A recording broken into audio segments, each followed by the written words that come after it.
Good morning friends, M Singh foundation YouTube channel पे आप लोगों का स्वागत है।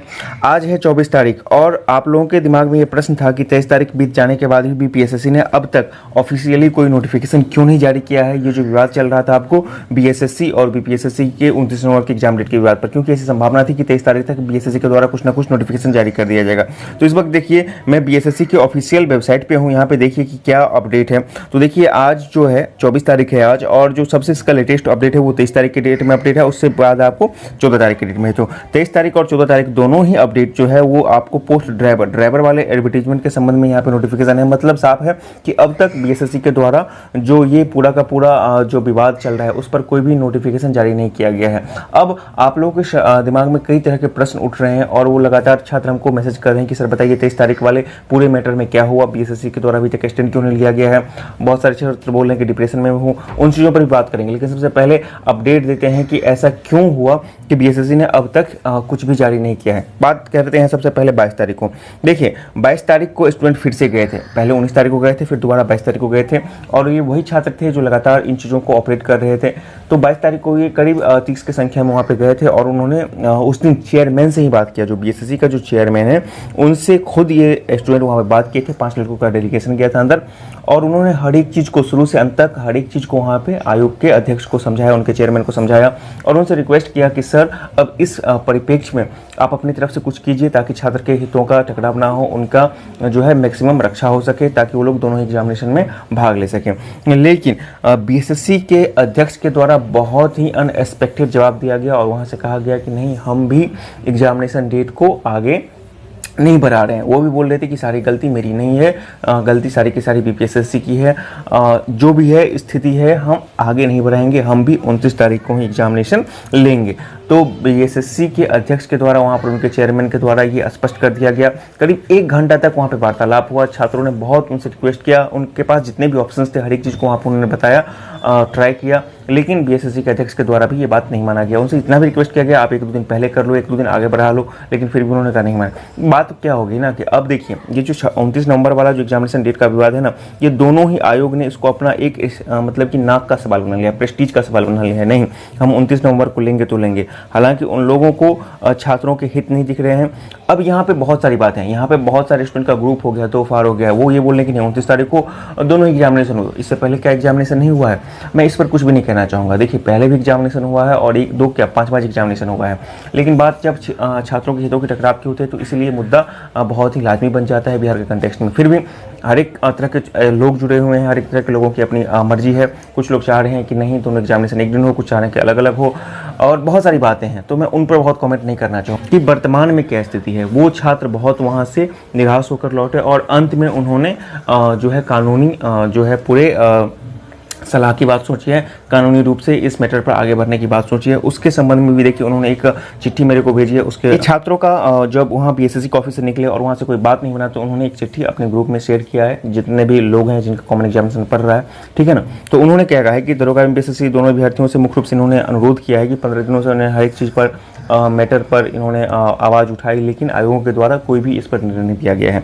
तो अभी क्या है कि ये लोग हाईकोर्ट मूव कर रहे हैं। यहाँ पे देख लीजिए कि अब ये लोग हाईकोर्ट जाने वाले हैं। यहाँ पे उन्होंने ही कहा है कि जिसके कारण हम लोग मिलकर हाईकोर्ट में जाने को मजबूर हुए हैं। इसके कुछ नंबर्स हैं, कुछ स्टूडेंट के नंबर्स हैं, उससे जरूर आप लोग कांटेक्ट कर लीजिए ताकि इस पूरे मुद्दे पर वो आपको अपडेट करते रहें। जैसे कि एक नंबर है आपका रुपेश कुमार का नंबर है आपको 7488 ठीक है ना।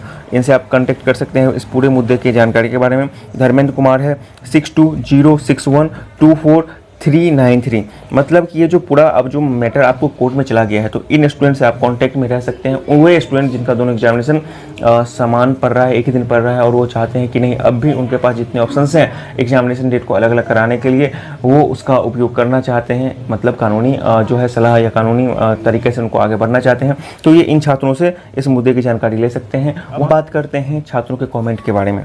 पहला आपका कॉमेंट है अभिनव कुमार का, ये बोल रहे हैं कि दोनों एग्जाम में रिजल्ट हुआ है, बोर्ड ऐसा क्यों कर रही है। दूसरा आपको सुबोध कुमार का, ये बोल रहे हैं कि दोनों पागल हो गया भाई, मेरा भी दोनों एग्जामिनेशन है। बिक्की राज यहाँ पे कुछ अलग तरह से लिखते हैं, बोल रहे हैं कि अरे भाई बीएसएससी का डेट बढ़ जाएगा, मेरा भी एक ही दिन एग्जाम है, एक डेट आगे बढ़ जाएगा। देखिए बिक्की राज, बीएसएससी का डेट कोई अपने आप नहीं बढ़ जाता है, यहाँ पे आकर काम करना पड़ता है और अभी की स्थिति ये है, वर्तमान की स्थिति ये है कि आपको दोनों एग्जामिनेशन 29 नवंबर को ही हो रहे हैं, ये तो कंफर्म है, ठीक है ना। इसमें कहीं से कोई है अपडेट बढ़ेगा कि नहीं बढ़ेगा ये कहना मुश्किल है, क्योंकि अब जब बात इतनी हुई हर एक चीज़ पर हर एक लेवल पर उठाया गया दोनों आयोग के सामने, वहाँ से उन्होंने कुछ भी नहीं किया।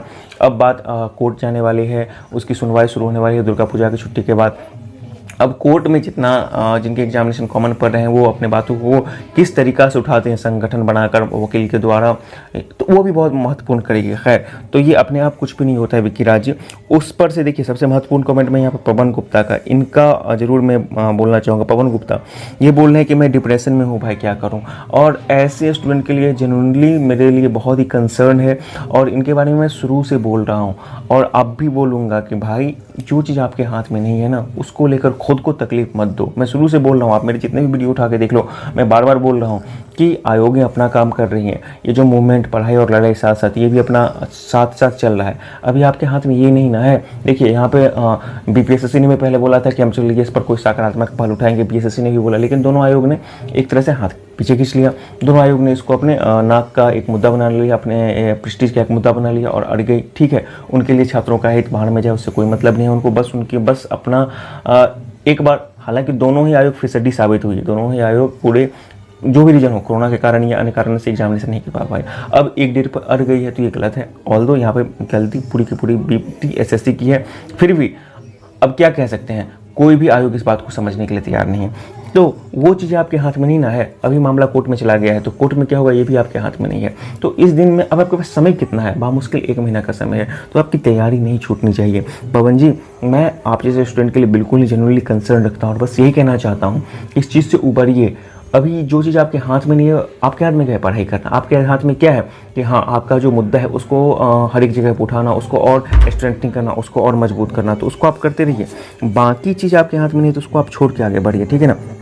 तो इसीलिए ये डिप्रेशन वाली बात को छोड़िए और आगे बढ़िए, तैयारी जारी रखिए। आप रुक गए तो बाकी स्टूडेंट तो आगे निकल ही जाएंगे और आपके हाथ से दोनों ही चीज़ निकल जाएगा। यहाँ पे आप दोनों एग्जामिनेशन देने की बात कर रहे हैं, लेकिन पता चला कि आप एक भी एग्जामिनेशन मेंटली स्टेबिलिटी से नहीं दे पाओगे और आप आउट ऑफ द सिनेरियो हो जाओगे, तो ये आपके लिए बहुत ही बुरी स्थिति होगी। इसलिए बोल रही है डिप्रेशन वाली शब्द को आप छोड़िए, मैं बार बार इस चीज़ को बोल रहा हूँ। कुछ और कमेंट्स के बारे में देख ले रहे हैं।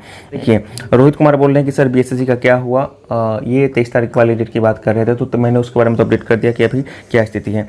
तो वर्तमान में मेरा यही कहना है, देखिए मेरा बस यही कहना है इन सारे स्टूडेंट्स से कि एक तरफ आपको पढ़ाई जो है कभी नहीं छोड़नी है। और आप लोग देख लीजिए मेरे वीडियो को उठा के, मैं शुरू से बोल रहा हूँ कि पढ़ाई आप करते रहिए, पढ़ाई को नहीं छोड़ना है। जितने भी वीडियो है वो आपका काम है।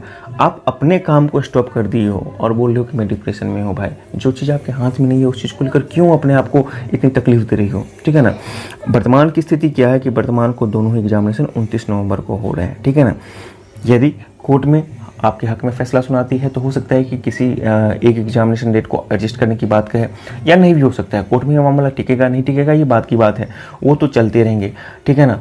और यदि छात्र फिर से आंदोलन की बात करते हैं तो वो भी अपना चलती रहेगी, लेकिन आपके पास समय नहीं है। तो ये डिप्रेशन वाली राकेश जी या फिर आपको रोहित कुमार या फिर आपको जो है एक और मैं आपको कमेंट दिखलाने वाला हूँ, देख लीजिए वो क्या बोल रहे हैं। ये देखिए राकेश पासवान क्या बोल रहे हैं कि सर समझ में नहीं आ रहा है क्या करें दोनों परीक्षा। तो खासकर राकेश जी या फिर आपको पवन गुप्ता, ऐसे स्टूडेंट से मेरा जनरली रिक्वेस्ट है कि आप इन चीज़ों को जो है अपने आप पर हावी मत होने दीजिए, ठीक है ना। एक सेकंड ओपिनियन, एक सेकंड थॉट। और देखिए शुरू से मैं कब से बोल रहा हूँ कि सेकंड ओपिनियन, सेकंड थॉट हमेशा बना के चलिए, नहीं तो इंसान आउट हो जाता है, इंसान फेल कर जाता है यदि उसके पास सेकंड ऑप्शन नहीं होता है किसी विपरीत परिस्थिति से निकलने के लिए।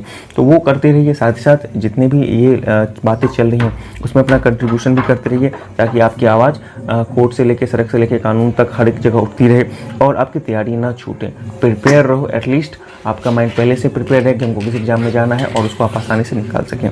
तो वर्तमान की स्थिति यही है दोस्त। हर एक लोग हैं, हर एक की अपनी अपनी सोच है, वो सोच सकते हैं, वो कर सकते हैं, लेकिन जिनको लगता है कि उनके हकों की मारी हो रही है तो उनको अपने हक के लिए खुद लड़ना होगा, लेकिन तैयारी भी साथ में करना होगा, उसको नहीं छोड़ना है। तो आज की वीडियो में इतना है।